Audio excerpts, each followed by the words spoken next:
Hello everyone, this is Kirti. In this video, we are going to discuss literary terms by Dr. Ranjit Singh. So guys, if you are preparing for TGT, PGT or any exam like LT, GIC and visiting first time this channel, subscribe it so that you may get all the videos of this channel because it is very beneficial for all state TGT, PGT exam.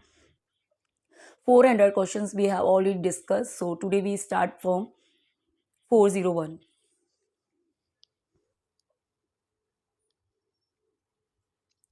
Question number 401 है Which of the following Victorian English poet and playwright was more famous for dramatic monologue and wrote the popular verse dramas Stepford 1837, Pippa Passes 1841? सो कौन से Victorian English poet हैं और मतलब play right हैं जो कि dramatic monologue के लिए ज़्यादा फेमस हैं, ठीक है, जिन्होंने वर्स ड्रामा भी लिखे हैं जैसे स्टेपफोर्ड हो गया, पिप्पा पासेस हो गया, ये आपको बताना है। ऑप्शंस हैं आपके रॉबर्ट ब्राउनिंग, वर्ड्सवर्थ, शैली Tennyson. This is Robert browning. Robert browning was an English Victorian poet and play right जिन्हें ड्रामेटिक मोनोलॉग के लिए जाना जाता है। मतलब उन्होंने वर्स ड्रामा लिखे हैं, पोइम्स लिखी हैं, सब कुछ लिखा है, बट ड्रामेटिक मोनोलॉग के अंदर उन्हें ज़्यादा सफलता मिली। सो इसीलिए उन्हें ड्रामेटिक मोनोलॉग के लिए स्पेशली जाना जाता है among Victorian poet. Next question है 402 who is best known for the following dramatic monologues. यहाँ पर कुछ मोनोलॉग्स मतलब ड्रामेटिक मोनोलॉग के एग्जाम्पल्स हैं, उनके बारे में आपको बताना है कि उसके लिए किस राइटर को जाना जाता है। ड्रामेटिक मोनोलॉग्स के नाम हैं Porphyria's lover, my last duchess, the pied piper of Hamelin, rabbi ben इजरा,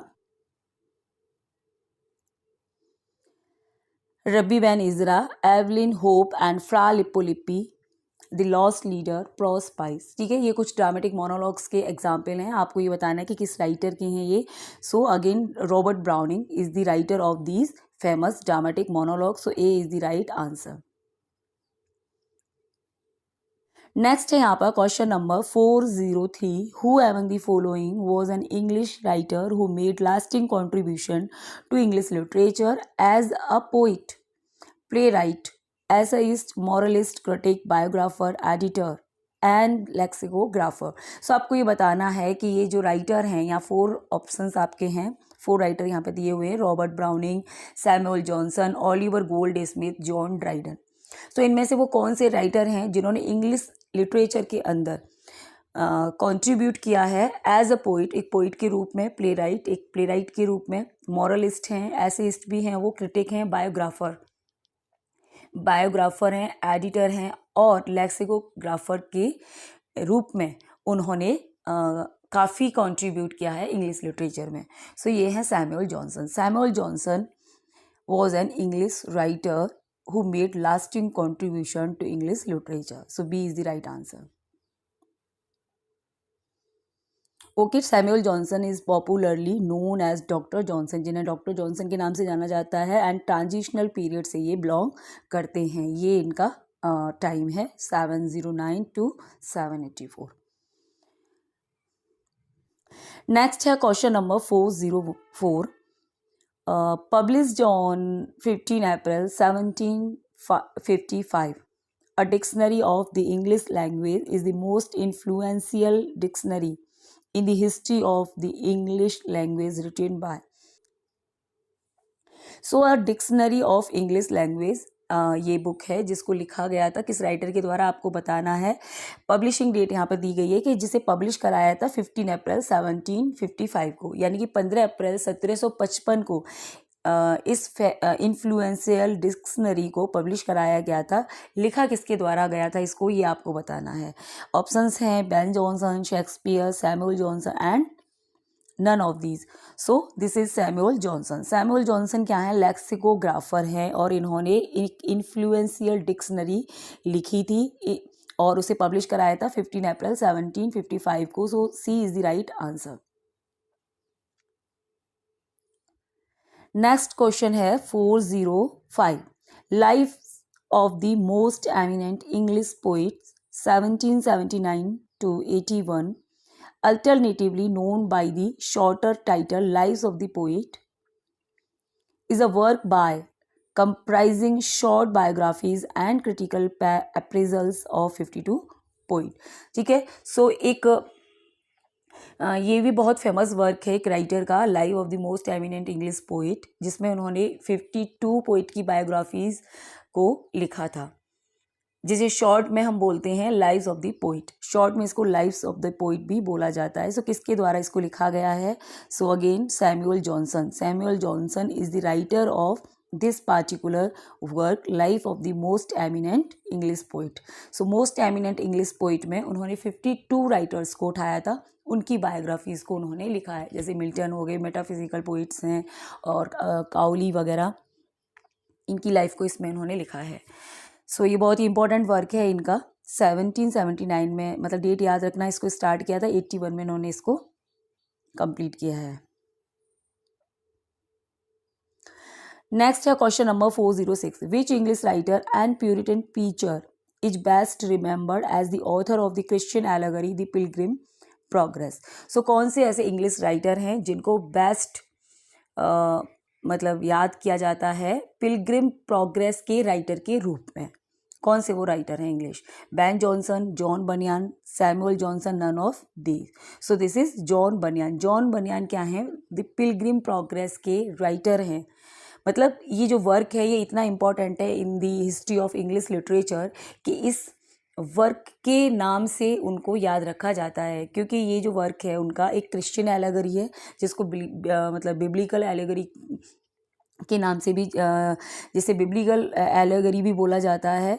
और इस फेमस वर्क को लिखा था जॉन बनियान ने, जो कि 17th सेंचुरी पोइट है। ठीक है, और ये जो वर्क है इनका, the Pilgrim Progress, is one of the best allegory in English literature. So ये जो वर्क है इन्होंने इस वर्क ने इनको जॉन बनियान को इमॉर्टल बना दिया इंग्लिश लिटरेचर में। सो आपका जो आंसर है वो जगह बी, जॉन बनियान। ठीक है, जॉन बनियान 1628 1688 17th सेंचुरी पोइट है ये, an English writer and puritan preacher. His the Pilgrim Progress from this world to that which is to come is a 1678 Christian allegory. ठीक है, ये क्रिश्चियन एलेगरी है और it is regarded as one of the most significant work of religious theological fiction in English.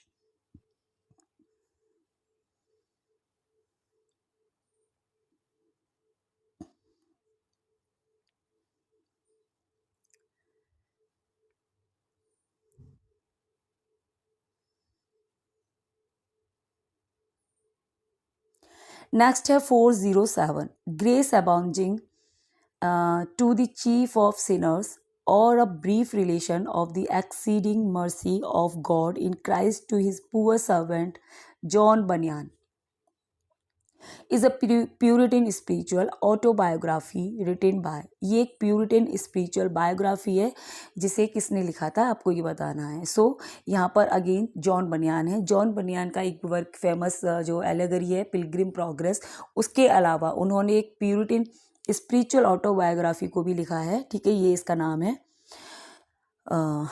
Grace Abounding to the chief of sinners or a brief relation of the exceeding mercy of God in Christ to his poor servant John Bunyan. Okay, so B is the right answer, John बनियान।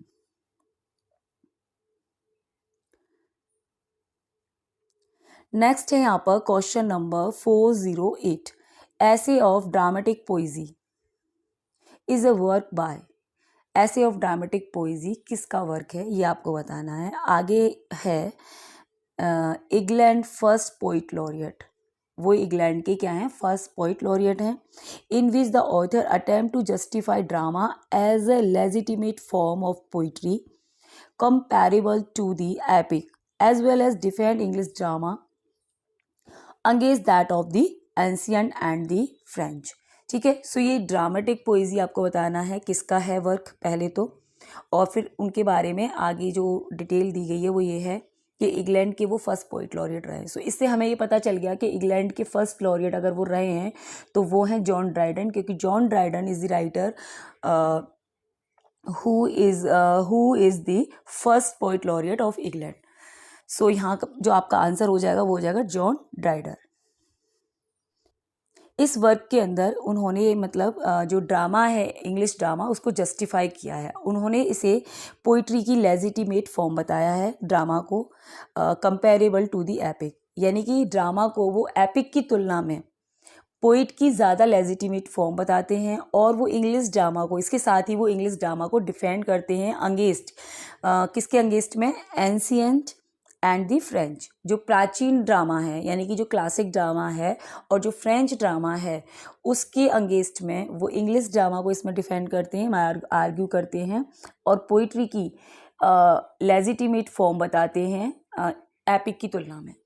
सो A is the right answer, John Dryden.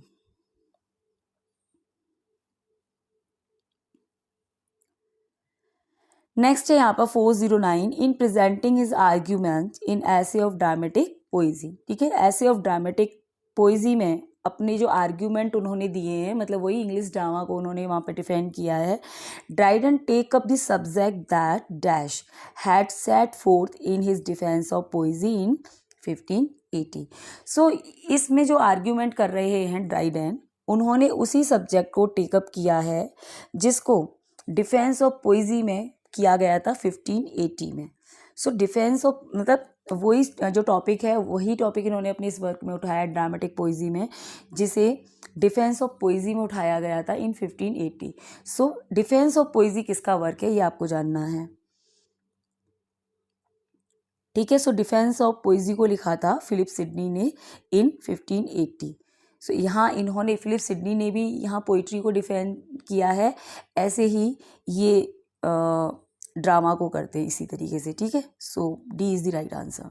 Next है यहाँ पर question number 410, a narration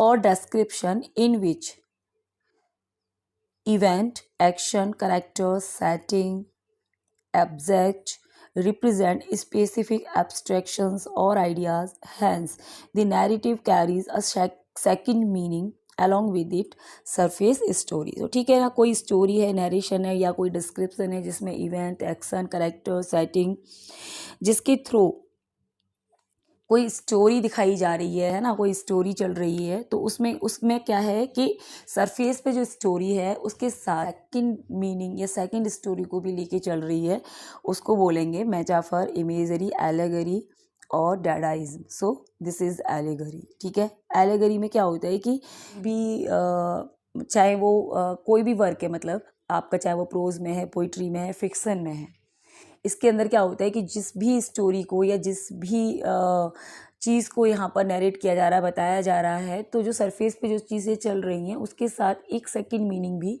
run करता है साथ ही साथ। Next है यहाँ पर question number 411, John Bunyan the Pilgrim Progress is an example of. John Bunyan का जो पिलग्रिम प्रोग्रेस है किसका एग्जाम्पल है? Imagery, allegory, elegy, satire. So ये तो अभी हमने ऊपर पढ़ा था कि इनका जो वर्क है द पिलग्रिम प्रोग्रेस, जिसने जॉन बनियान को इमॉर्टल बना दिया, one of the best example of allegory in English literature. So ये एक एलेगरी है इनकी, और एलेगरी भी एक मतलब एक इनकी क्रिश्चियन के एलेगरी की कैटेगरी में आती है, मतलब हम इसे रिलीजियस एलेगरी बोल सकते हैं, बिब्लिकल एलेगरी बोल सकते हैं। So B is the right answer.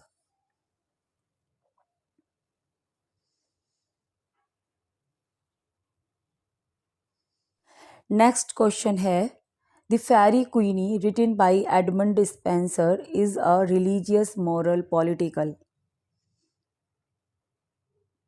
dash in 12 book, each consisting of the adventure of a knight representing a particular moral virtue। ठीक है, सो फेरी क्वीनी एडमंड स्पेंसर के द्वारा लिखी गई एक रिलीजियस, मॉरल, पॉलिटिकल एलेगरी है ये। ठीक है, रिलीजियस मतलब धार्मिक, मॉरल नैतिक, और पॉलिटिकल मतलब राजनीतिक, यानी कि तीनों चीज़ों का मिक्सचर है ये। और इसको इन्होंने 12 बुक, मतलब जो इनकी एलेगरी है ये 12 बुक में है, और हर एक में क्या दिखाया गया है, एक नाइट है उसके एडवेंचर को दिखाया गया है। इसके एडवेंचर को ये एलेगरी रिप्रेजेंट करती है, जिसके अंदर जो मतलब उसके जो मॉरल वर्च्यू हैं। So C is the right answer. ठीक है, इनकी रिलीजियस मॉरल पॉलिटिकल ये एलेगरी है। ये इसका एक्सप्लेनेशन है। The Faerie Queene is an English epic poem. ठीक है, ये एक इंग्लिश एपिक पोएम है जो कि एलिगरी की फॉर्म में लिखा है। इसे एडमंड डिस्पेंसर ने बुक 1 से लेके 3 मतलब जो 3 बुक हैं वर फर्स्ट पब्लिश इन 1590। सबसे पहले इसकी 3 बुक पब्लिश हुई थी इन 1590 में। देन रिपब्लिश इन 1596।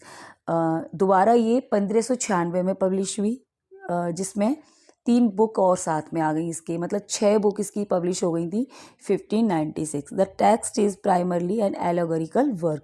ठीक है, सो एपिक पोएम है लेकिन एलोगरिकल वर्क है ये उनका। It is also read as praise criticism of Queen Elizabeth. ऐसा माना जाता है कि उन्होंने इसको क्वीन एलिजाबेथ जो थी इंग्लैंड की फर्स्ट क्वीन, उनकी प्रेज में इसको वर्क को लिखा था। मतलब उनका क्रिटिसिज्म है इसमें, उनका प्रेज इसमें दिखाया गया है।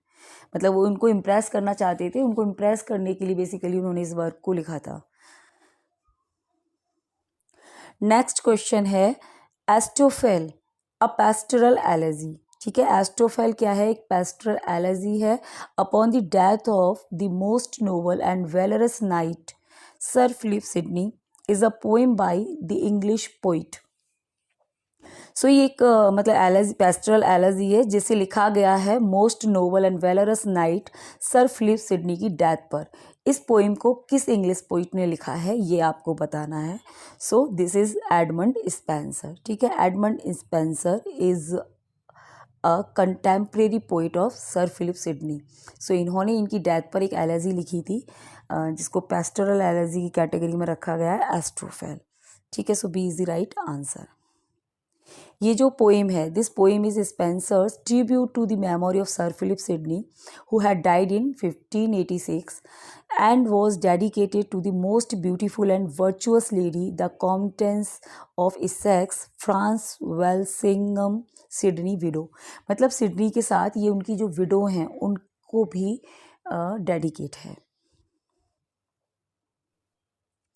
नेक्स्ट क्वेश्चन है the tragedy of Rustam and Sohrab forms part of the 10th century Persian epic Shahnameh by the Persian poet. ठीक है, एक पर्सियन एपिक लिखा गया था शाहनामा जिसका नाम है, एक पर्सियन पोइट के द्वारा। It tells the tragic story. ये जो एपिक है एक ट्रेजिक स्टोरी बताता है। इस स्टोरी का जो हीरो है रुस्तम और उसका जो बेटा है सौरा, उसके बारे में। इसमें हुआ क्या था, एक्चुअली जो रुस्तम है अननोइंगली अपने ही बेटे सौराब को मार देता है। सो ये एक ट्रेजेडी है, इसे पर्सियन पोइट ने लिखा था। वो पर्सियन पोइट कौन है उनका नाम आपको बताना है। So this is Firdausi. Firdausi एक पर्सियन पोइट थे जिन्होंने ये 10वीं सेंचुरी में इस एपिक को लिखा था। नेक्स्ट क्वेश्चन है which poem of Matthew Arnold retells a famous episode from Firdausi Persian epic Sahanama relating how the great warrior Rustam unknowingly slew मतलब हत्या करना his long lost son Sohrab in single combat। तो ये आपसे पूछा जा रहा है कि मैथ्यू आर्नोल्ड ने कौन सी पोइम अपनी लिखी थी जो ये पर्सियन पोइट हैं फिरदौसी, इनके एपिक पर आधारित है। इनका एपिक क्या था? शाहनामा, और ये लिखा था फिरदौसी ने। तो फिरदौसी एक पर्सियन पोइट हैं, इन्होंने एक पर्सियन एपिक लिखा था शाहनामा, और इस शाहनामा को आधार बनाकर मैथ्यू आर्नोल्ड ने अपनी एक पोइम लिखी थी, मतलब उससे एक एपिसोड लिखा है, उसका नाम आपको बताना है। जिसमें क्या होता है, रुस्तम अपने बेटे को, अपने ही लॉन्ग लॉस्ट बेटे को मतलब स्लीव कर देता है कॉम्बैट में। सो यहाँ आपके ऑप्शन हैं memorial verses to Wordsworth, Rugby Chapel, Thyrsis, Sohrab and Rustum. So नाम से ही आपको पता चल गया है ना, Sohrab and Rustum and episode 1853। ये एक लॉन्ग नैरेटिव पोएम है मैथ्यू आर्नोल्ड की। ठीक है, जो कि ब्लैंक वर्स में लिखी गई है 1853। This heroic romance is based on Firdausi Shahnameh and Sir John Malcolm history of Persia. मतलब दो बुक इसकी सोर्स हैं, एक तो शाहनामा है जो फिरदौसी ने लिखा था, एक सर जॉन मालकॉम ने हिस्ट्री ऑफ पर्सिया लिखा था 1815 में, 1815 में। उन दोनों ही हिस्ट्री को इन्होंने अपनी इस पोइम का आधार बनाया है।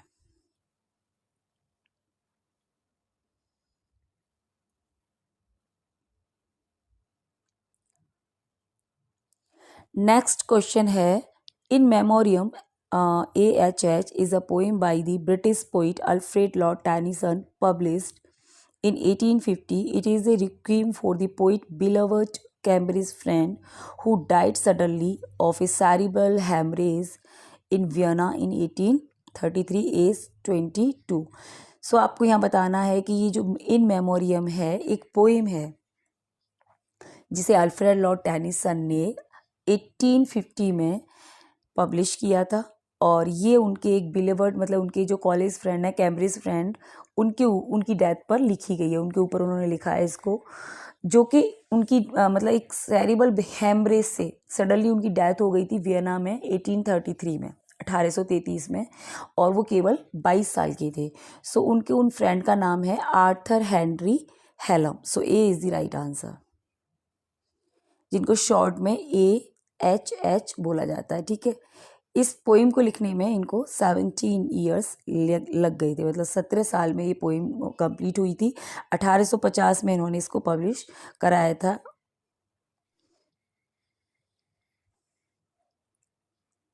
और इसको इन्होंने आयम्बिक टेट्रामीटर में लिखा है। ठीक है, नेक्स्ट क्वेश्चन है 417, रिपीटिशन ऑफ ए वर्ड और expression at the beginning of successive phrases, clauses, sentences और वर्सेस, स्पेशली फॉर रिटोरिकल और पोइटिक इफेक्ट। ठीक है, किसी भी वर्ड या किसी एक्सप्रेशन का किसी भी लाइन की शुरुआत में मतलब सेंटेंस की शुरुआत में रिपीटिशन होता है।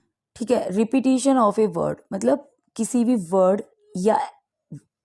या फिर एक्सप्रेशन को रिपीट किया जाता है आने वाले at the beginning of successive phrases, clauses, sentences और वर्ड्स, स्पेशली फॉर रिटोरिकल और पोइटिक इफेक्ट। ठीक है, तो आपको बताना है कि किसी भी वर्ड या एक्सप्रेशन को रिपीट किया जाता है at the beginning of, beginning किसकी बिगिनिंग में, बाद में जो भी फ्रेजेस, क्लॉजेस, सेंटेंसेस आते हैं।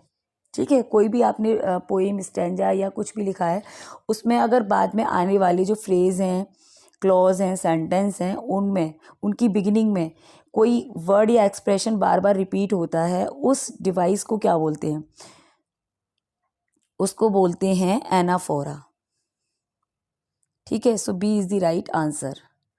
एनाफोरा क्या है कि इस तरीके से जैसे आपने कोई स्टैंजा लिखी है, कोई पोएम लिखी है, और जैसे आपने फर्स्ट लाइन में यहाँ पर कोई वर्ड या फ्रेज यूज़ किया है, और सक्सेसिव लाइन मतलब इसके बाद में जो लाइन आ रही है ना, या कोई फ्रेज आ रहा है या कोई क्लॉज या सेंटेंस आ रहा है, उसमें यही वाला जो वर्ड या फ्रेज है ना, मतलब सिंगल वर्ड हो सकता है या ग्रुप ऑफ वर्ड हो सकता है, वो बार बार यहाँ रिपीट हो रहा है, उसको बोलते हैं एनाफोरा। जिससे क्या होता है, पोइटिक इफेक्ट क्रिएट होता है पोइट्री के अंदर। ठीक है, so anaphora works as a literary device to allow writer to convey, emphasise and reinforce meaning. Example क्या है इसका, we came, we saw, we conquer. ठीक है, सो यहाँ पे जो वर्ड यूज हुआ वी, ये बाद में आने वाले जो क्लॉज हैं उनमें भी रिपीट हो रहा है, यहाँ पर भी वी आया है, यहाँ पर भी वी आया है। सो ये क्या है, एनाफोरा का एग्जाम्पल है। वी केम, हम आए, वी सॉ, हमने देखा, वी कॉन्क्योर, हम जीत गए। सो ठीक है, इसके साथ ही इस एग्जाम्पल में ये जो एग्जाम्पल है ये क्लाइमैक्स का भी एग्जाम्पल है, क्योंकि यहाँ पे क्या है कि जो चीज़ें हैं बढ़ते हुए क्रम में है, we came, we saw and we conquer. So ये मतलब क्लाइमैक्स का एग्जाम्पल भी हुआ। कभी एनाफोरा ना आए, अगर क्लाइमैक्स ऑप्शन में हो तो मतलब आप गलत मत कर देना, क्योंकि यहाँ क्लाइमैक्स भी है।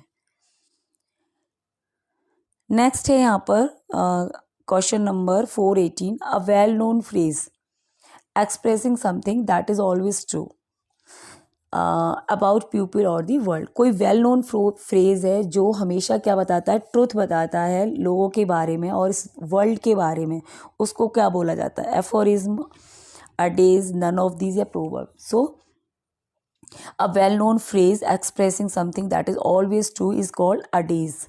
So B is the right answer. जैसे majority pupil, most of the pupil, जिसको सच मानते हैं, ठीक है, so a days है.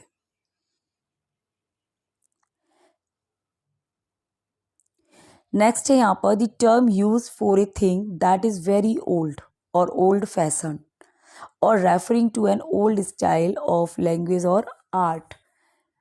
इसको बोलते हैं ablution, archaism, anarchism, abbreviation.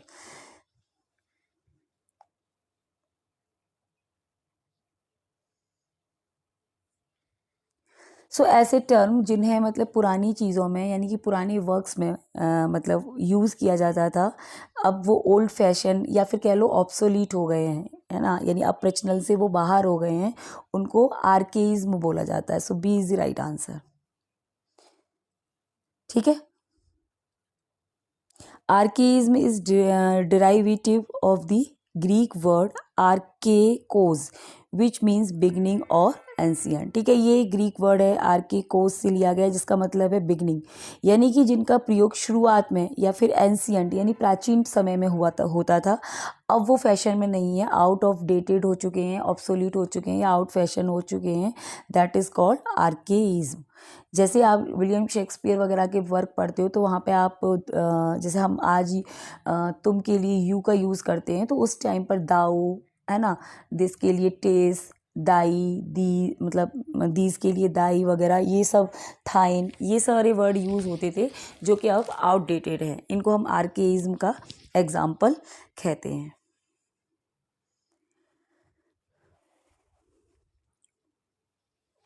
Okay, an outdated form of language is called archaic.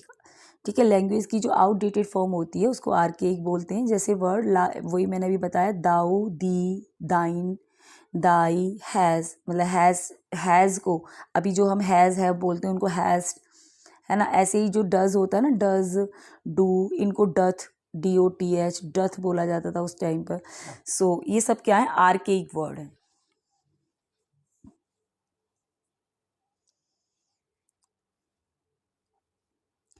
Next है 420. The original pattern or model from which all things of the same kind are copied or on which they are based a model or first form prototype.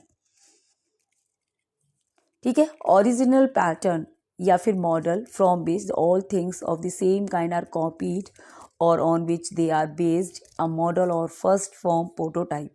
मतलब ये है कि original कोई pattern है या फिर कोई मॉडल है, उसी से बाकी चीज़ें बनाई जाती हैं, उसको क्या बोलते हैं. सो इसको बोलते हैं हम आर्कीटाइप. ठीक है, so A is the right answer. Archetype क्या होता है कि जैसे जैसे फॉर एग्जाम्पल एरिस्टोटल हैं, तो एरिस्टोटल ने जो ट्रेजेडी है, ट्रेजेडी का एक पैटर्न या एक मॉडल बताया कि इस तरीके से जो है ट्रेजेडी लिखी जाएगी. तो ये एक मतलब जो अरिस्तु का जो मॉडल है वो आर्कीटाइप मॉडल माना जाएगा, क्योंकि आने वाले जो ऑथर हैं फिर उसी मॉडल को अपना आधार बनाकर अपनी ट्रेजेडी वगैरह लिखेंगे. ठीक है, लेकिन जो उन मॉडल्स को कॉपी नहीं करता है, तभी तो बोला जाता है कि उन्होंने क्या है, रूल को वायलेट कर दिया. यानी कि जो रूल या जो मॉडल बनाए गए थे किसी भी वर्क को लिखने के लिए, उस रूल को जब कोई राइटर फॉलो नहीं करता है तो कहा जाता है, जब मतलब जो क्रिटिक वगैरह होते हैं जब उनके वर्क को रीड करते हैं तो वो लोग इस चीज़ को मतलब जज करते हैं और जज करके हमें बताते हैं कि जैसे विलियम शेक्सपियर हैं, उन्होंने इस वर्क के अंदर यूनिटी को फॉलो नहीं किया या इस चीज़ को फॉलो नहीं किया, यानी कि रूल्स को वायलेट कर दिया, तो इसलिए. ठीक है, सो जो ओरिजिनल पैटर्न होते हैं या मॉडल होते हैं उनको हम आर्कीटाइप कहते हैं या फिर प्रोटोटाइप कहते हैं. प्रोटोटाइप या आर्कीटाइप मतलब ओरिजिनल मॉडल किसी भी चीज़ का.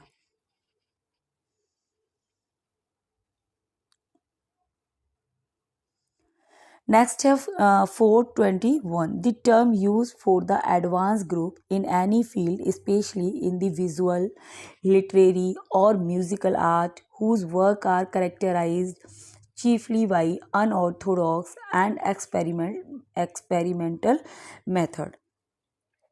ठीक है, ऐसा टर्म आपको बताना, उस टर्म को बताना है आपको जो एक एडवांस ग्रुप के लिए यूज़ किया जाता है।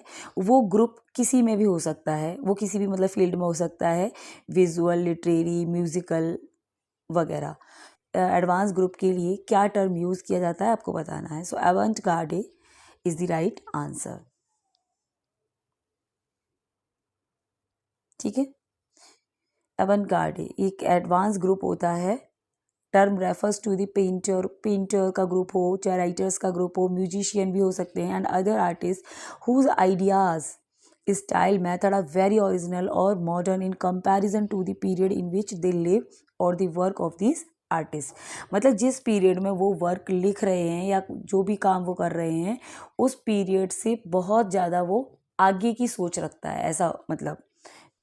जैसे विलियम शेक्सपियर को भी इस ग्रुप में रखा जा सकता है, क्योंकि जो विलियम शेक्सपियर हैं उन्होंने जिस टाइम पीरियड में अपने जो प्लेज लिखे हैं वो आज भी मतलब एप्लीकेबल हैं हम लोगों पर।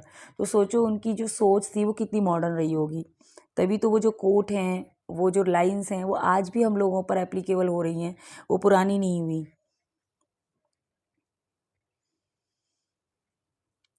नेक्स्ट है 422, a type of poetry that does not rhyme usually with 10 syllable iambic pentameter in each line.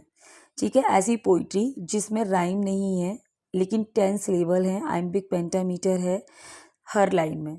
ठीक है, यानी कि एक पोइट्री जो आइम्बिक पेंटामीटर में है, 10 syllable में है, मतलब 10 syllabic लाइन है, आइम्बिक पेंटामीटर में भी वो है बट उसमें राइम नहीं है, इसको कहा जाता है ब्लैंक वर्स, यानी कि बिना लय की कविता। बिना लय की कविता, ब्लैंक वर्स मतलब बिना लय की कविता। ठीक है, so D is the right answer. Next है 423, a pause in a line of poetry especially near the middle of a line of verse. ठीक है, किसी भी पोइट्री की लाइन में जो पोज होता है especially near the middle of a line of verse, उसको बोलते हैं caesura. So A is the right answer.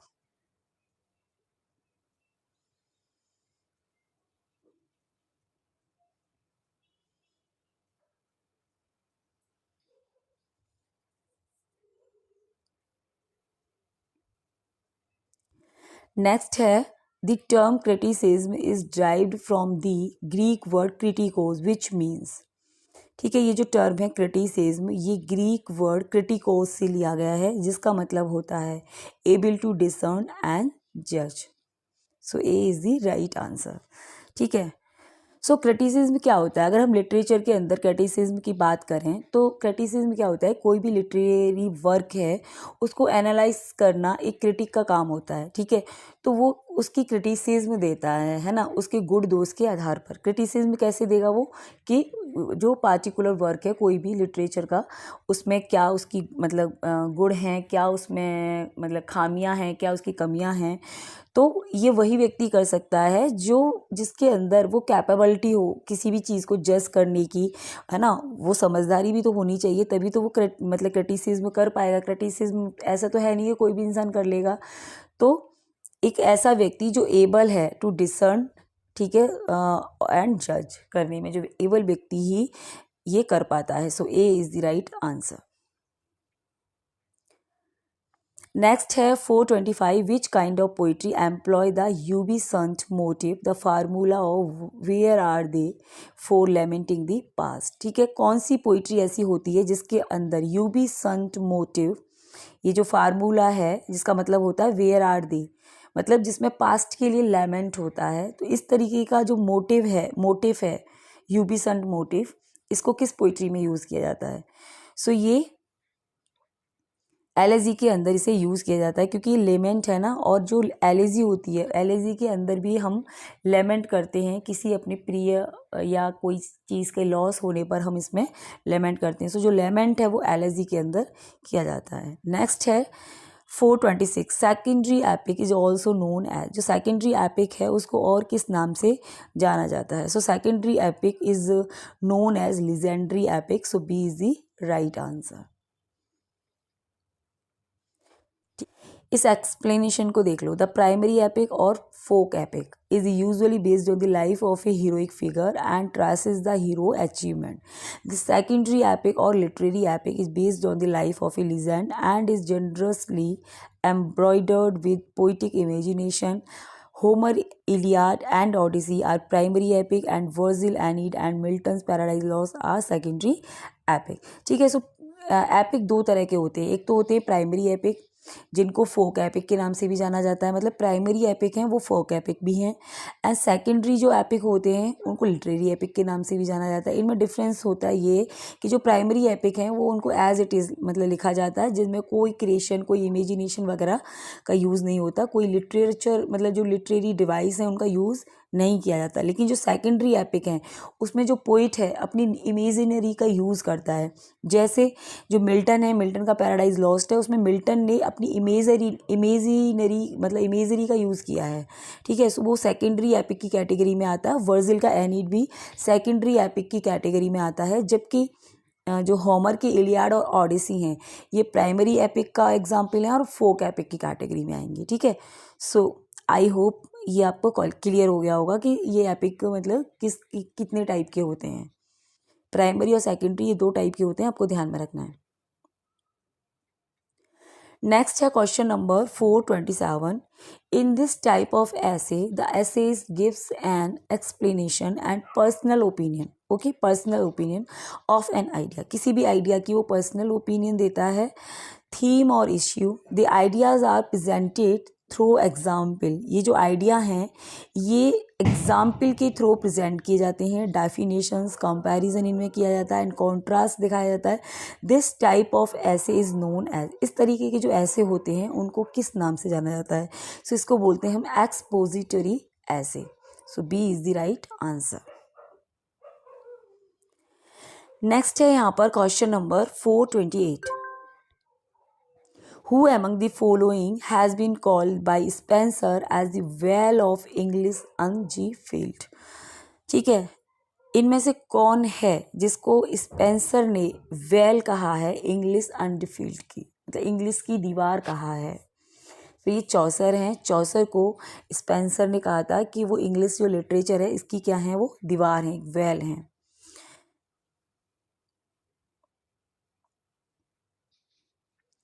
Next है 429. The first and the last tale in Canterbury Tales were told by. ये जो कैंटरबरी टेल्स है जिसको लिखा था चौसर ने, इसमें जो पहली और जो आखिरी कहानी है, टेल है, वो किसके द्वारा सुनाई गई है आपको बताना है. So knight and parson. So A is the right answer. Next है question number 430. The time is out of joint. ये जो टाइम है वो आउट ऑफ जॉइंट है. O cursed spirit that ever I was want to set it right, this speech is by. So ये हमें पता है कि ये स्पीच किसके द्वारा बोली गई है. So this is by Hamlet, a play by William Shakespeare. ठीक है, ये हैमलेट बोलता है. शेक्सपियर का जो प्ले है हैमलेट. नेक्स्ट है 431. Which play of Shakespeare has been described by T S. Eliot as an artistic failure. ठीक है, विलियम शेक्सपियर का कौन सा वर्क है जिसको टी.एस. इलियट ने एक आर्टिस्टिक फेल्योर बताया है? सो ये है उनका Hamlet. So A is the right answer.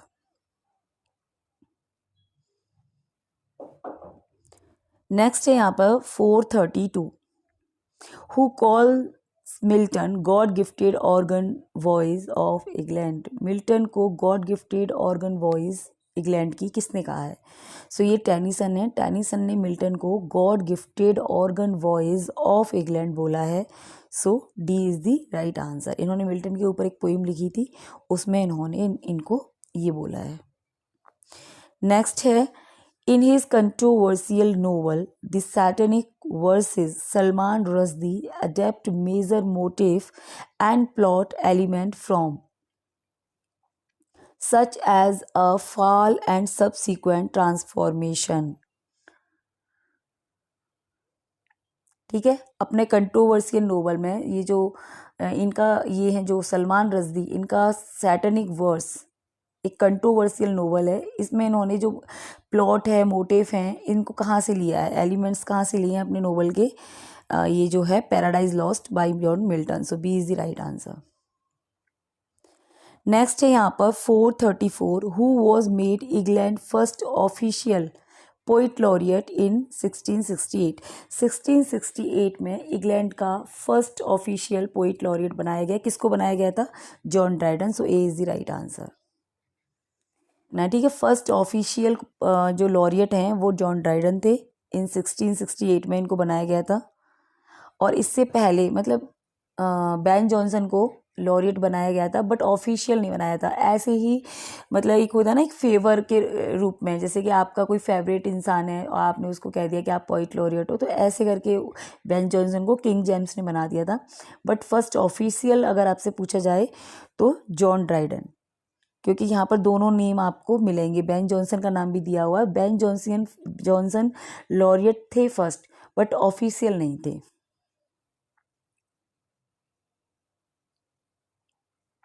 Next question है यहाँ पर, in which poem Dryden suggest, किस पोइम के अंदर ड्राइडन सजेस्ट करते हैं that he did not let the satire be too sharp to those who were least corrupt.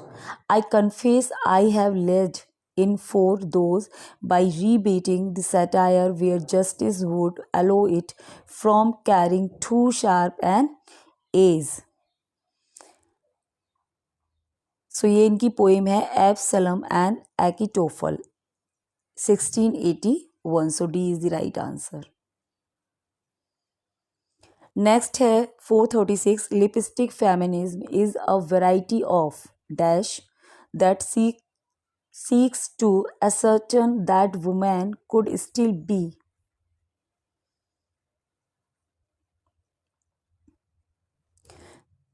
be feminist without ignoring or negating their femininity, particularly in term of sexuality।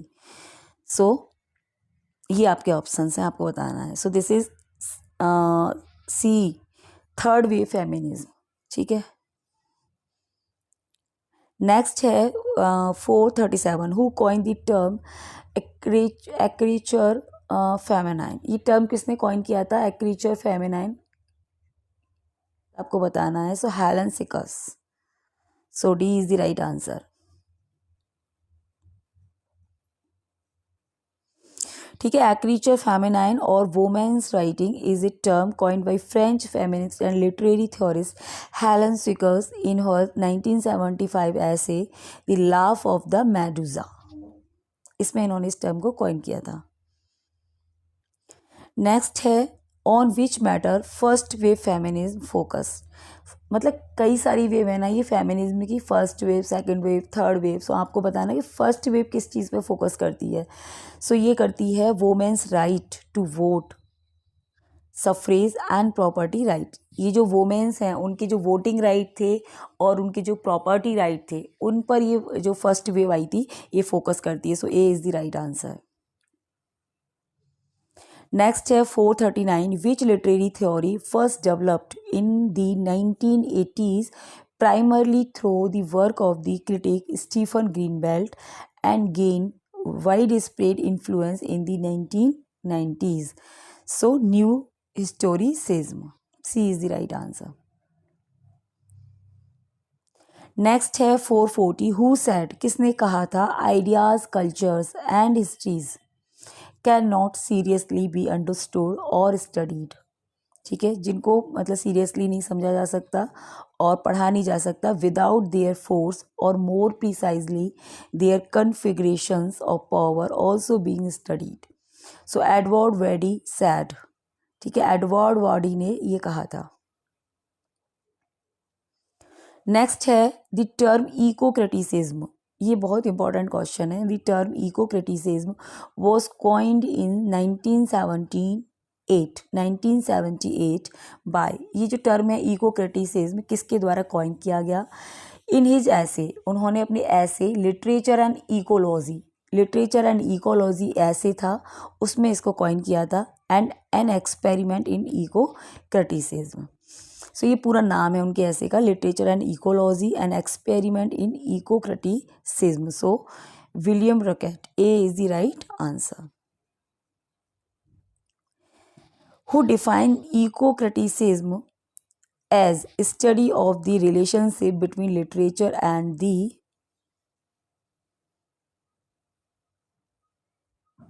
environment, conducted in a spirit of commitment to environmentalist Paris. So Lawrence ब्यूल. ठीक है, इन्होंने बताया, इन्होंने define किया था कि जो मतलब ठीक है. सो लॉरेंस ब्यूल ने लिटरेचर और इन्वायरमेंट के बीच में जो रिलेशनशिप है उसको इको क्रिटिसिज्म के रूप में डिफाइन किया है. ठीक है, नेक्स्ट है यहाँ पर, in which of the following book the author provide a psychological psychiatric analysis of the dehumanizing effect of colonization upon the individual and the nation, and discusses the broader social, culture, and political implications of establishing a social movement for the decolonization of a person and of a pupil. सो कौन सी books हैं जिनके अंदर author ने एक psychological और psychiatric analyse किया है डिह्यूमनाइजिंग effect का. मतलब जो कॉलोनाइजेशन हुआ था उसके बाद जो इंडिविजुअल यानी हर एक व्यक्ति के ऊपर उसका क्या असर हुआ, ठीक है, उसका जो साइकोलॉजिकल और साइकियाट्रिक एनालिसिस उन्होंने मतलब वो किस बुक के अंदर किया है ये आपको बताना है. So the raised of the earth by Franz Fanon. ये जो फ्रांज फैनन हैं इन्होंने अपने वर्क, अपनी book the raised of the earth में इस एनालिसिस को किया है. एनालिसिस किस चीज़ का किया है कि जो कॉलोनाइजेशन है उसके बाद जो हर इंडिविजुअल है या हर पर्सन है उसके ऊपर इसका क्या इफेक्ट हुआ. ठीक है, so D is the right answer.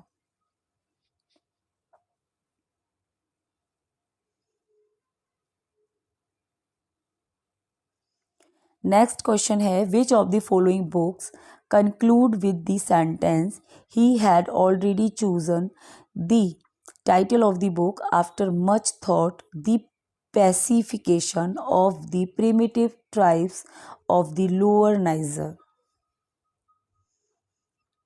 Things Fall Apart by Chinua Achebe. Next है यहाँ पर question number 45 the closing word of A pro sentence. ठीक है, प्रो सेंटेंस के जो क्लोजिंग वर्ड होते हैं स्पेशली विशेष रूप में when characterized by a distinct rhythm or cadence as in the Latin oratory of Cicero, ठीक है, 106-43 BCE और his imitators. इसको क्या बोलते हैं, इसके लिए टर्म है एक clausula. So clausula, A is the right answer.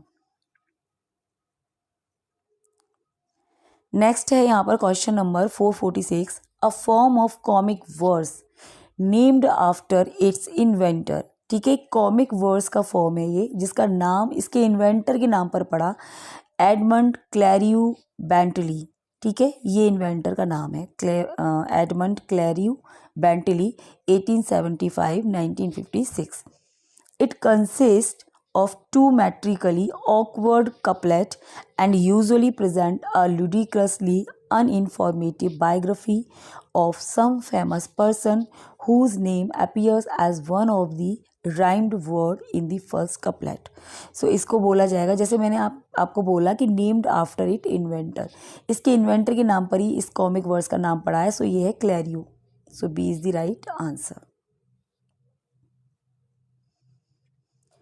Next है यहाँ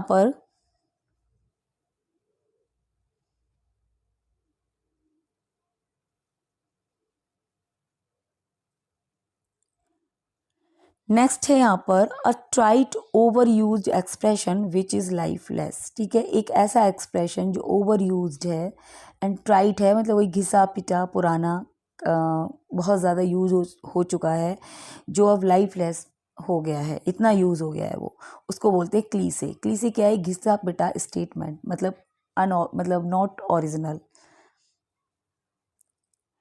नेक्स्ट है that part of a story or play at which a crisis is reached and resolution as achieved. ठीक है, वो स्टोरी का पार्ट आपको बताना है किसी प्ले के अंदर जो अपने मतलब क्राइसिस पर पहुंच जाता है एंड रीच्ड रेजोल्यूशन अचीव्ड, फिर बाद में वो रेजोल्यूशन पर आता है, उसको बोलते हैं क्लाइमैक्स. नेक्स्ट है the term is usually applied to the novel of the adventure which involves disguise, espionage, daring, exploit, act of subterfuge and anarchy, and in general subversive and illegal activity. इसको बोलते हैं cock and dagger story. So B is the right answer. Next है 450. A play sometime also called a dramatic poem design to be read rather than perform. ठीक है, ऐसा play जिसको मतलब पढ़ने के लिए मतलब तैयार किया जाता है, यानी पढ़ने के पर्पज़ से उसको लिखा जाता है रादर देन परफॉर्म, जो स्टेज पर परफॉर्म होने के लिए नहीं होता है. ऐसे प्ले को बोला जाता है क्लोजर ड्रामा. ठीक है, क्लोजर ड्रामा हम इसको बोलते हैं. So C is the right answer. कभी कभी इसको ड्रामेटिक पोएम भी बोल दिया जाता है क्योंकि वर्स फॉर्म में होता है. नेक्स्ट है यहाँ पर 451. A term adopted from the vocabulary of painters to denote a work which contains a mixture of allusions, references, quotations, and foreign expression is called collage. So D is the right answer.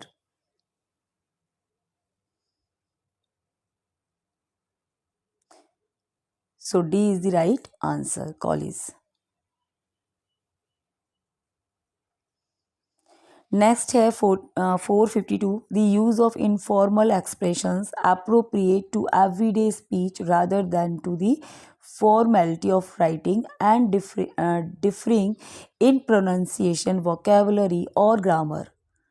इसको बोलेंगे colloquialism. So C is the right answer. Next है the term given by the Swiss psychologist. ठीक है, ये जो term है Swiss psychologist के द्वारा दिया गया था, सीजी जुंग. ठीक है, 1875 1961 to the inborn racial memory which he believed to be the primitive source of the archetype or universal symbol found in legend, poetry and dramas is called colloquialism. So C is the right answer. ये सभी जो questions हैं वो literary terms पर हैं. ठीक है, यहाँ पर जो टर्म है जो हम पढ़ रहे हैं अभी, ये सभी सी से स्टार्ट होने वाले टर्म हैं. ठीक है, सो जैसे कॉलोक्रियलिज्म, लास्ट वाला भी वही था. नेक्स्ट है यहाँ पर 454. The term refers to cheap popular literature originally sold by itinerant hawker called colporteur. The category include religious tract, sensational novels and romances, है ना, चैप बुक एंड ब्रॉडसाइड. इसको बोलते हैं कॉलपोर्टेज. ठीक है, सो ये भी सी से स्टार्ट हो रहा है हमारा लिटरेरी टर्म. ठीक है, कॉलपोर्टेज. नेक्स्ट है a dramatic work that is light and often humorous in tone. ठीक है, एक ड्रामेटिक वर्क है जो लाइट टोन में लिखा गया है एंड ऑफन, अक्सर, ह्यूमरस इन टोन, मतलब लाइट और ह्यूमरस टोन में वो होता है. यूजुअली एंडिंग हैप्पीली, जिसकी एंडिंग हैप्पीली होती है विद ए पीसफुल रेजोल्यूशन के साथ ऑफ द मेन कन्फ्लिक्ट. इसको बोलते हैं हम comedy. Okay, so C is the right answer.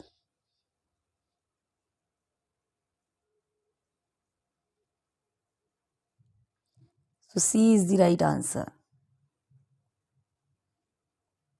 ठीक है, यहाँ पर ये इसका एक्सप्लेनेशन है. Comedy differs from a farce by having a more believable plot, more realistic characters and less boisterous behavior. In the European tradition, comedy can be trace back to classical Greece. ठीक है, इसकी जो शुरुआत है वो classical Greece से हुई. And the plays of Aristophanes. ठीक है, जो कॉमेडी है इनकी शुरुआत की थी एरिस्टोफेंस ने. एंड हिज सक्सेसर, बाद में इनके जो सक्सेसर हैं वो मेंजर थे. And the Roman comic writer were Terence and Plautus. ठीक है, ग्रीक, ये दोनों ग्रीक राइटर हैं. सबसे पहले शुरुआत की एरिस्टोफेन ने, देन मेंडर, एंड फिर मेंडर को कॉपी किया रोमन राइटर प्लेटस और टेरेंस ने. तो इस तरीके से इसकी शुरुआत हुई थी। नेक्स्ट क्वेश्चन है, Moliere developed this dramatic form from ballet by interspersing ballet between the act of a comedy. It was a satirical or farcical interlude related to the theme of the play. The first instance is Les Faxes 1661. Molière wrote 14 plays of this kind. So इस तरीके के 14 play इन्होंने लिखे थे। इसको बोला जाता है कॉमेडी बैलेट। ठीक है, ये भी सी से स्टार्ट हो रहा है टर्म, लिटरेरी टर्म्स हैं सभी, लिटरेरी टर्म्स के मतलब क्वेश्चन है। ठीक है, नेक्स्ट है 457, a kind of comedy, comedy का प्रकार, representing the complex and sophisticated code of behaviour, जो क्या रिप्रेजेंट करता है, complex and sophisticated code of behaviour, ये दिखाता है।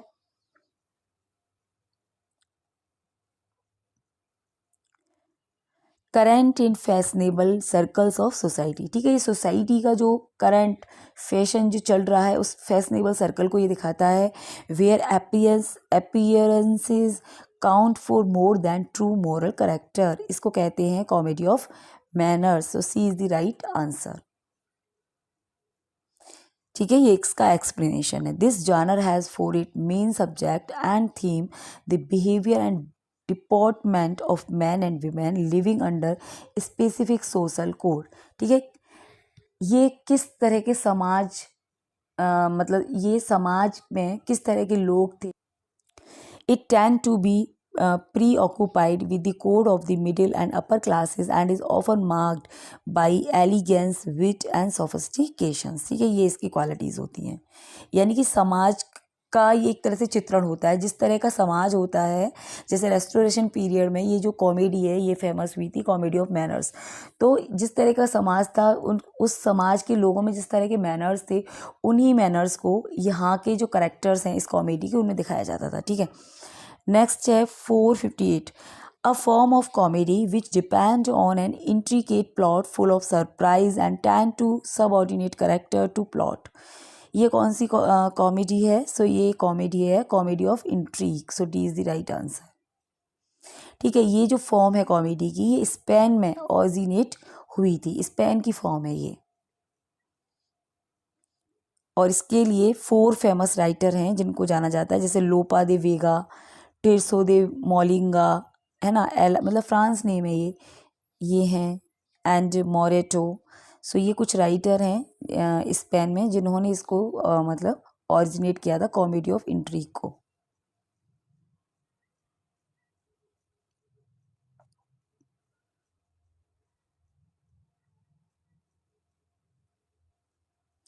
सो इंग्लिश राइटर ने ज़्यादा इसका यूज़ नहीं किया, लेकिन जो मिसिज अफ्रा वैन है इन्होंने इसका मतलब इस फॉर्म को यूज़ किया है कॉमेडी की।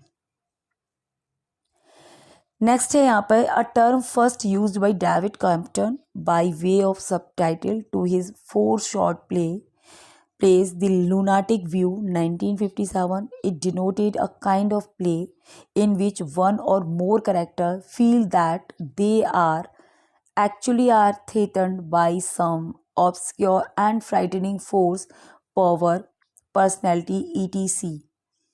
इसको बोलेंगे कॉमेडी ऑफ मीनेस। मीनेस माने होता है खतरा।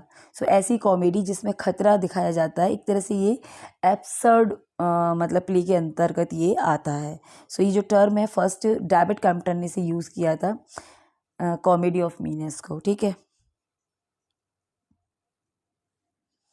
बाद में ये जो है बर्थडे पार्टी है ये हैरोल्ड पिंटर का, ये भी उनकी एक कॉमेडी ऑफ मीनेस है। ठीक है, यहाँ पर question number 460, satirical comedy design to ridicule and correct vices like hypocrisy, pride, avarice, social pretensions, simony, and nepotism. Molière is the supreme playwright in this genre। ठीक है, जो सैटारिकल कॉमेडी होती है जो किस तरीके से डिज़ाइन की जाती है, उसमें क्या किया जाता है, मोक किया जाता है, यानी कि समाज के अंदर जो कमियां होती हैं उन कमियों को एक हास्यपद वे में प्रस्तुत किया जाता है, जिससे कि उन चीज़ों में एक मतलब करेक्शन लाया जा सके। तो इस चीज़ के मतलब इस जॉनर के जो एक्सपर्ट हैं, सुप्रीम प्ले राइट हैं, वो है मॉलियर। मॉलियर एक फ्रांस राइटर थे। ठीक है, सो इसको क्या बोला जाएगा, comedy of morals, comedy of menace, comedy of manners, comedy of intrigue, so उसको बोला जाएगा comedy of morals. So A is the right answer. Next है यहाँ पर the interruption of a serious work specially a tragedy by a short humorous episode. ठीक है, क्या होता है कि एक सीरियस वर्क को इंटरप्ट किया जाता है एक शॉर्ट ह्यूमरस एपिसोड डालकर. उसको क्या बोलते हैं? उसको बोलते हैं कॉमिक रिलीफ. ठीक है, जो एक ट्रेजेडी होती है उसमें क्या होता है कि जो ऑडियंस होती है ना वो उसको देख के बहुत टेंशन में आ जाती है, क्योंकि इतनी सीरियस होती है, मर्डर मर्डर मर्डर वगैरह, और सीरियस होता है उसका प्लॉट. तो वो टेंशन को रिलीज़ करने के लिए जो राइटर है वो एक शॉर्ट एपिसोड उसमें डाल देता है. उसको बोलते हैं कॉमिक रिलीफ. यानी कि थोड़ी सी जो दर्शक हैं उनको थोड़ी सी हंसी आ जाती है, जिससे उनको एक मतलब एक शॉर्ट ऑफ आराम मिलता है, उनको कंफर्ट मिलता है, उस टेंशन से उनको थोड़ी सी निजात मिलती है. सो इस तरीके की जो डिवाइस है ना, उसको बोलते हैं कॉमिक रिलीफ, जो सीरियस वर्क में इसको डाला जाता है. जैसे आपको पता ही होगा कि हैमलेट में ग्रेव डिगर सीन है, is an example of comic relief. And Macbeth में जो पोर्टर सीन है वो भी एग्जाम्पल है इसी कॉमिक रिलीफ का. Act 2 scene 3. ठीक है, एक्ट 2 सीन 3 जो डंकन की डेथ हो जाती है उसके बाद ही आता है. और यहाँ पर जो ग्रेव डिगर्स है वो एक्ट 5 सीन 1. ठीक है, ये याद रखना इंपॉर्टेंट है टीजीटी पीजीटी वालों के लिए. नेक्स्ट है 462 the Italian term for professional comedy, a form of improvised comic performance popular between the 16th and 18th century in Italy, France and elsewhere in Europe, acted in masks by traveling companies of professional actors, each of whom specialized in a stock character.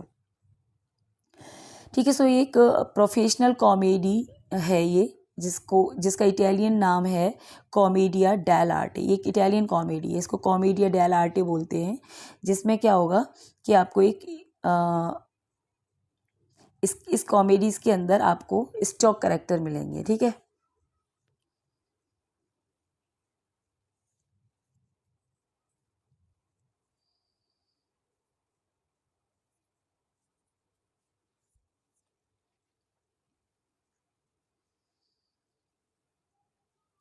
ये इसका explanation है. ठीक है, ये Italian comedy होती है कॉमेडिया del आर्टे. इसके अंदर क्या होता है कि जो स्टॉक कैरेक्टर हैं मतलब जो बार बार रिपीट होते हैं, जो नॉर्मल आपने देखा होगा मूवीज़ वगैरह में. The plot involve intrigue carried on by young lovers, जिसमें यंग लवर्स होंगे, सर्वेंट होंगे against the rich father. Pantaloon जिसको मतलब पेंटालून बोला जाता है, उसमें एक रिच फादर होगा जो यंग लवर्स के मतलब उनके प्यार के अगेंस्ट होगा, तो उसको पेंटालून बोला जाएगा. Of the leading lady the inamorata, and included stock characters like Harley Quinn, Pulcinella, and Scar Moss, who survive as part of theatrical folklore.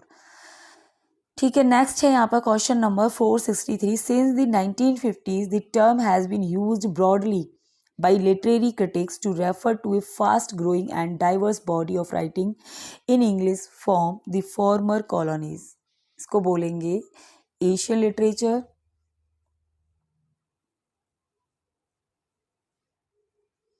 Commonwealth literature. So C is the right answer. Next है a term used by the American poet Alan Tate to describe poetry which attempt to convey ideas and feeling which would be better served by and expressed in prose at any rate not in poetry, is called communication fallacy. So A is the right answer. Next है 465. Term used by the American critic Clint Brooks. It refers to the belief that the function of a poem is to convey an idea, whereas Brooks' contention is that the reader should have a total aesthetic experience of the poem. Is called communication heresy. ठीक है, ये आपको ध्यान रखना, ये terms हैं जो सी से स्टार्ट हो रहे हैं. ठीक है, सी लेटर से स्टार्ट होने वाले टर्म्स हैं सभी यहाँ पर. नेक्स्ट है 466, one who follows the comparative method in linguistic और लिटरेचर इज कॉल्ड कंपैरेटिस्ट। ठीक है, यानी कि ऐसा व्यक्ति जो कंपैरेटिव मेथड यूज करता है अपने लिटरेचर या लिंग्विस्टिक में, उसको कंपैरेटिस्ट बोला जाता है। द पर्सन हु कंपेयर, जो पर्सन कंपेयर करे। नेक्स्ट है the examination and analysis of the relationship and similarities of the literature of different pupils and nations is called comparative literature। ठीक है, comparative literature में क्या होता है, कंपेरिजन किया जाता है। सी से स्टार्ट हो रहा है, सभी लेटर जो स्टार्ट हो रहा है यहाँ पे सी से। नेक्स्ट है 468, a distinction in linguistics made by Noam Chomsky, the American linguistics। ठीक है, ये नॉम चॉम्स्की क्या है, एक लिंग्विस्टिक हैं, शिक्षाविद, अमेरिका के प्रोफेसर थे। The term denote a person knowledge of his और her language and its rule, grammar, syntax, usage is called competence. देखिए ये सी से स्टार्ट हो रहा है, इसको बोलते हैं कॉम्पिटेंस। कॉम्पिटेंस मतलब जो ऐसी नॉलेज जो ग्रामर लैंग्वेज को लेकर सबके अंदर कॉमन है, उसके लिए उन्होंने एक टर्म दिया था कॉम्पिटेंस। ठीक है, ये इसका एक्सप्लेनेशन आप चाहो तो इसको देख सकते हो पोज करके। The term competence is established by the American linguist Noam Chomsky to denote that unconscious store of linguistic knowledge which enable us to speak and understand our first language properly without having to think about it, permitting us to utter and comprehend sentence that we may never have heard before। Competence मतलब वही है, competence क्या है, is what we know about the language we speak without having to know that we know it। मतलब क्या है कि जो नेचुरली हम जो लैंग्वेज बोलते हैं, यानी हर इंसान के अंदर बिना कोई एफर्ट लगाए जो नॉलेज आती है, उसको बोलते हैं कॉम्पिटेंस। नेक्स्ट है the term according to Noam Chomsky denote individual and specific utterance, thus the use of the knowledge is called competence. Sorry यहाँ पे ये गलत हो गया, इसको बोलते हैं परफॉर्मेंस। यानी कि जब बिना कोई एफर्ट लगाए जब इंसान जो इस लैंग्वेज सिंटैक्स ग्रामर का यूज़ करता है, उसको बोलते हैं कॉम्पिटेंस। एंड सेकंड टर्म उन्होंने दिया था परफॉर्मेंस। परफॉर्मेंस होता है जब आप एफर्ट लगा के कोई स्पेसिफिक नॉलेज गेन करते हैं, स्पेसिफिक अटरेंस आप देते हैं, उसको बोलते हैं परफॉर्मेंस। ठीक है, इसी तरीके के कुछ टर्म्स हैं जो फर्डिनेंड सॉस्योर ने दिए थे अपनी लिंग्विस्टिक, मतलब अपना जो उन्होंने कॉन्सेप्ट दिया था लिंग्विस्टिक का, उसके लिए लैग एंड पैरोल। लैग में क्या होता है कि जो नेचुरल चीज़ें, नेचुरल अटरेंस के लिए लैग का इन्होंने यूज़ किया था, एंड स्पेसिफिक जो नॉलेज होती है उसके लिए पैरोल का इन्होंने यूज़ किया था, जैसे इन्होंने कॉम्पिटेंस एंड परफॉर्मेंस का यूज़ किया है। सो ये इंपॉर्टेंट क्वेश्चन है, आप ध्यान रखना। नेक्स्ट है 470, the term drives from idealist philosophy। Hegel expanded this theory as a solution to the problem of the nature and reality of universal। As far as a work of art is concerned, it refers to the unification of the particular and the general, perhaps a general idea expressed through a concrete image is called concrete universal. ठीक है, concrete, ये भी सी से start हो रहा है, concrete universal. Next है question, N autobiographical mode of words that रिवेल the poet personal problem. ठीक है, ऐसी वर्ड्स जिसमें पर्सनल प्रॉब्लम्स को दिखाया जा रहा है विद अनयूजुअल फ्रैंकनेस, यानी कि ऐसी फ्रैंकनेस के साथ जो अनयूजुअल है, मतलब सामान्य नहीं है, उसको बोलेंगे कन्फेशनल पोइट्री। जिस तरह से कमला दास, इंडिया में कमला दास लिखती हैं, अमेरिका वगैरह में ये सिल्विया पाथ वगैरह, ये कन्फेशनल राइटर हैं। तो कन्फेशनल पोइट्री के अंदर क्या होता है कि जो पोइट होता है वो अपनी पर्सनल प्रॉब्लम्स को दिखाता है, और इतनी फ्रैंकनेस के साथ दिखाता है कि मतलब थोड़ा सा अनयूजुअल वो लगने लग जाता है।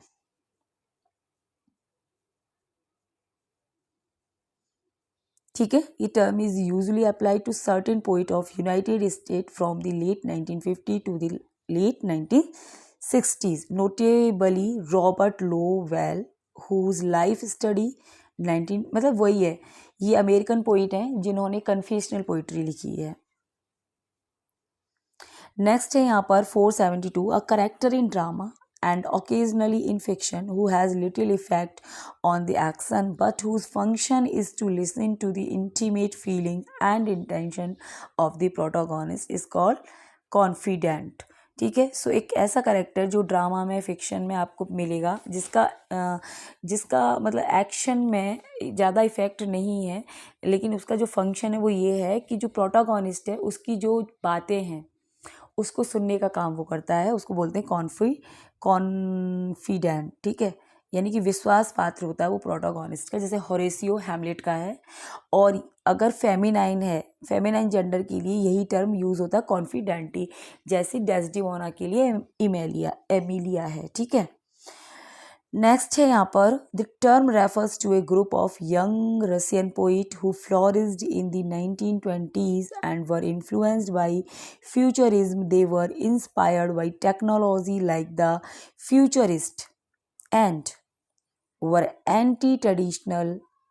They held that a poem should be construction like a piece of engineering and that all images, devices, language, etc. in a poem should be closely related to the theme and subject of the poem is called constructivism।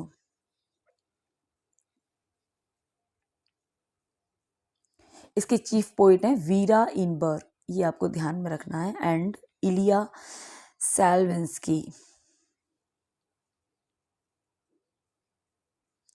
Next है 474, it is a French word for a tale applied since the 19th century to short stories but previously used to denote a more fanciful kind of short prose fiction, usually both witty and morally instructive, is called conte। Next है 475, a term coined by Edward Said in his book Culture and Imperialism 1993, referring to a mode of reading which reveals how some literary texts are deeply implicated in the ideologies of imperialism and colonialism। Contrapuntal reading, so A is the right answer।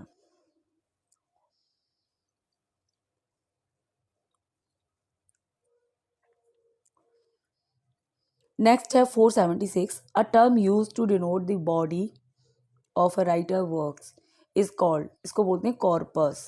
ठीक है, सी से start हो रहा है। मैं direct answer इसलिए बता रही हूँ कि इससे आपको याद हो जाए, क्योंकि अगर मैं ऑप्शंस बताऊंगी तो कंफ्यूज हो जाओगे, क्योंकि ये क्वेश्चंस जो हैं बिल्कुल नए हैं।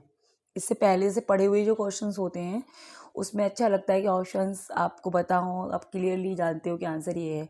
बट इनमें क्या है, जैसे फर्स्ट टाइम कुछ लोग इसको देख रहे हैं, फर्स्ट टाइम कुछ लोग पढ़ते हैं ना, तो फिर कन्फ्यूज़न हो जाता है। तो एक बार वो सुन लेंगे तो उनको याद रहेगा कि मतलब बस आंसर ही मैं बोल रही हूँ इसीलिए।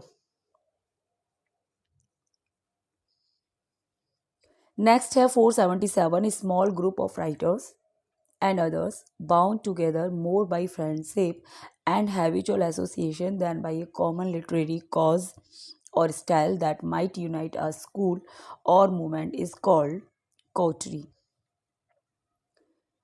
ठीक है, सो C is the right answer. जैसे ब्लम्सबरी ग्रुप वगैरह जो होते हैं, इसमें क्या होते हैं कि ऐसे राइटर्स का ग्रुप होता है, मतलब जो सेम, जिनके थॉट वगैरह सेम होते हैं, उसको कोटरी बोलते हैं।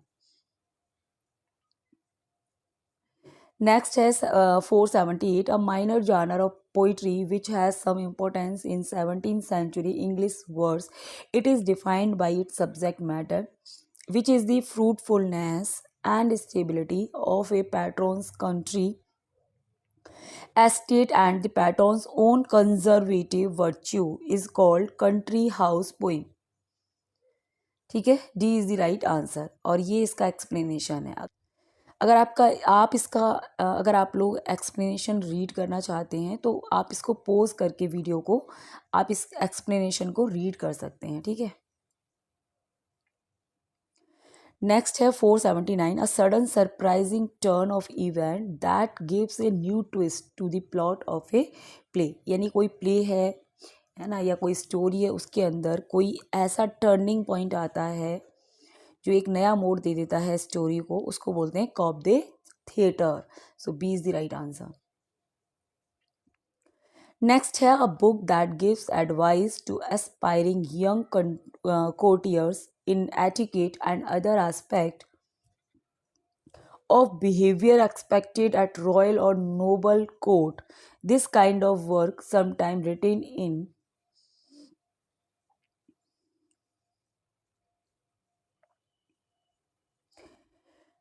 in verse, first became popular in various parts of Europe in the late Middle Ages, is called courtesy book.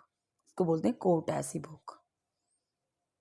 Next है 481, a modern term coined by the French scholar Gaston Paris in 1883 as amour courtois for the literary cult of heterosexual love that emerged among the French aristocracy from late 11th century onward. इसको कहते हैं courtly love.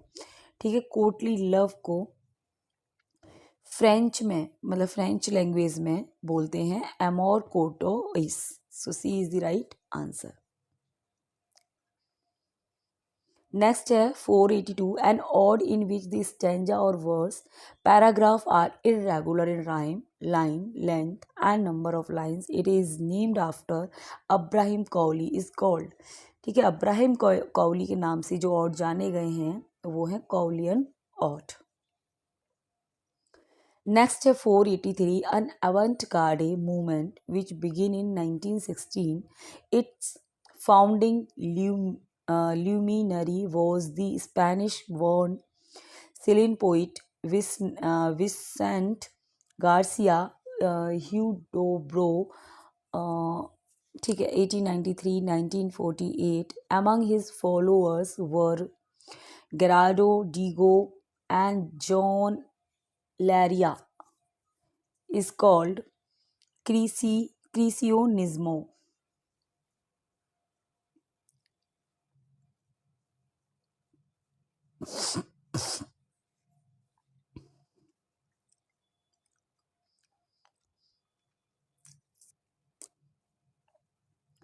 Next है 484, an umbrella term which denote a range of theories, schools of thought, thinkers and concepts originating in sociology and the humanities is called critical theory. ठीक है, critical theory क्या है, एक umbrella term है, यानी बहुत wide range देने वाला वर्ड है जिसके अंदर ये सारी चीज़ें आ जाती हैं। ठीक है, ये इसका एक्सप्लेनेशन है। नेक्स्ट है 485, a full dress detail review and assessment of a literary work is called critique. C is the right answer. Next है a difficult or ambiguous passage in a literary work upon which interpretation of the rest of the work depend, इसको बोलते हैं crux. Next है 487, a silent term in cultural study coined by the French sociologist Pierre Bourdieu 1930-2002, which relate how classes strive to achieve distinction from one another through consumption practice, is called culture capital. So B is the right answer.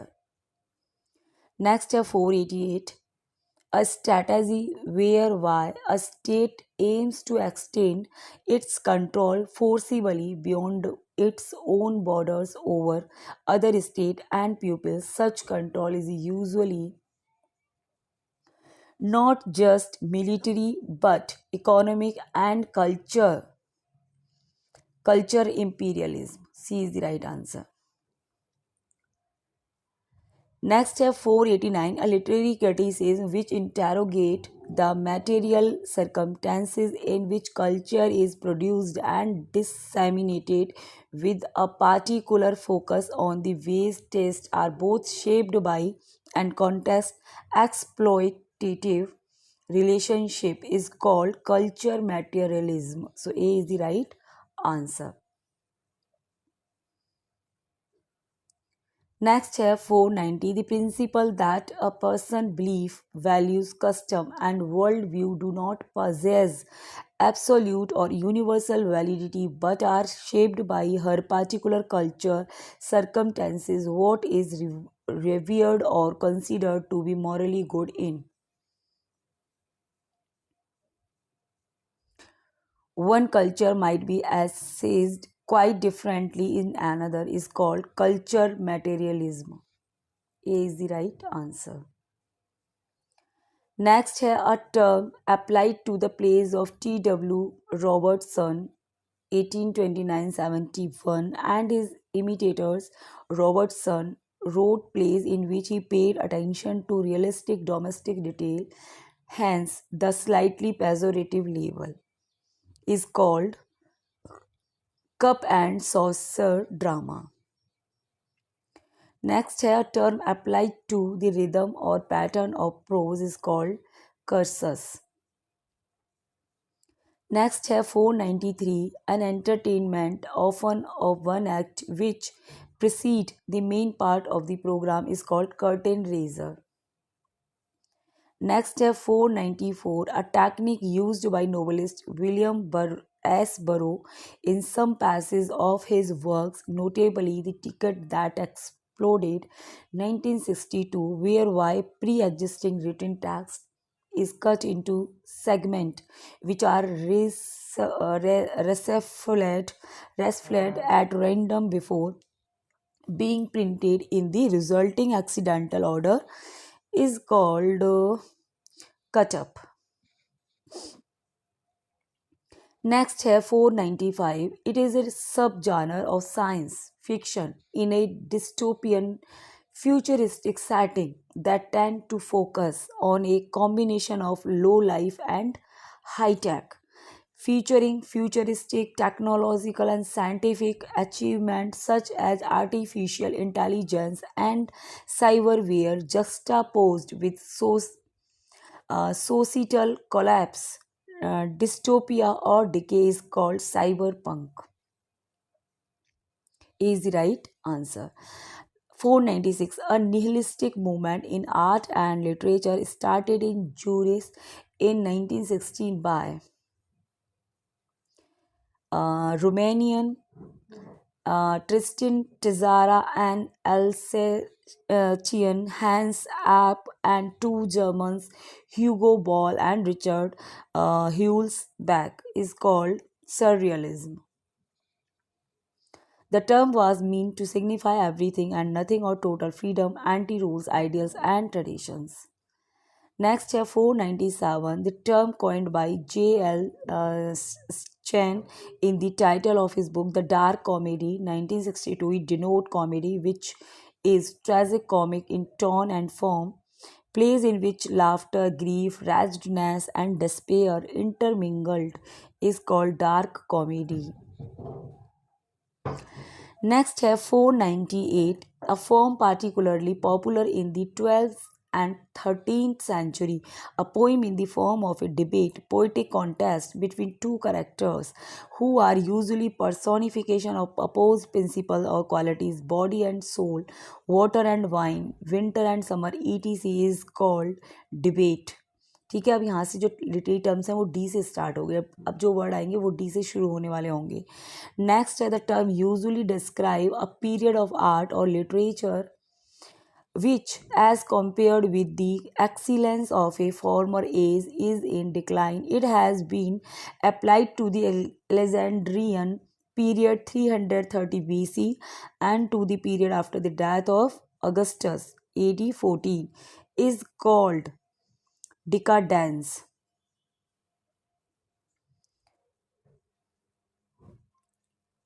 ठीक है, ये इसका जो है explanation है. आप चाहें तो पोज करके वीडियो को आप इसको रीड कर सकते हैं.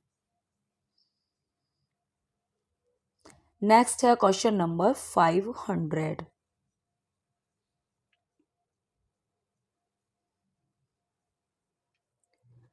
क्वेश्चन नंबर 500 है a concept and term introduced by Burton कर ली। नेक्स्ट है question number 500 a concept and term introduced by Viktor Shklovsky 1893 1984 an important member of the Russian school of formalism. It is a translation of the Russian ostranenie making strange is called defamiliarization. ठीक है, so B is the right answer. ये इसका explanation है। To defamiliarization is to make fresh new strands different what is familiar and known. Through defamiliarization, the writer modify the reader's habitual perception by drawing attention to the artifice of the test. Defamiliarization का मतलब होता है अलगाव की भावना, यानी कि जो रोज़मर्रा की चीज़ें हैं उनको इस तरीके से राइटर्स को दिखाया जाता है जिससे उनको वो चीज़ें देखने में और लगती हैं, एक वो अच्छा उनको समझ पाते हैं। सो ये जो कॉन्सेप्ट है डिफेमलाइजेशन का, ये इन्होंने दिया था विक्टर सोलोवस्की। ये रशियन फॉर्मलिज्म के राइटर हैं। So guys this is all about this video. Rest of the question we will discuss in the next video. Thanks for watching this video. Thank you so much.